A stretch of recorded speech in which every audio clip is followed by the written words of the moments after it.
200 ሺህ ይመጣል እስከወረደው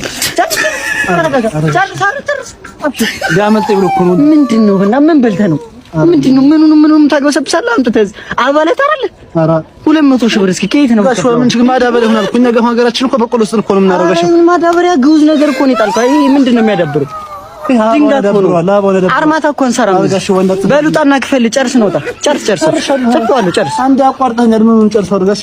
ኧረ ጨርስ አድርጋሽ ና ውጣ ጋሽ ዛሬ ጋሽ ምን ይባል? የቀን ሰራተኛ ነኝ ጋሽ ወንድ ወራ ተባበረኝ እንዴ እና ቀን ሰራተኛ ነኝ ሁሉ ጋሽ እርጥብ ነው አንበረኛ ኩርጥብ እኮ ነው ብለሽ ባቄላው እርጥቡ ሽምብራው ምን ሲሆን አይፈጭም። ዝም ብሎ ክምር ነው የሚለው ጋሽ። አይ ምንም ላደርጋል ምንም የምተባበር ነገር የለም። አረ ተበነከጂ ችግር ነው አንከም ሄደና ሻፍ አፈር ነገር አልብሰው በእናትህ ሂድ በእናትህ። ሚስቱ ጋር ሲጣላ አንተ ጠብቀኝ አተ ውሻ አቃቃሚ ቁራሌ ሴትዮ ዝም በብዬሻለሁ።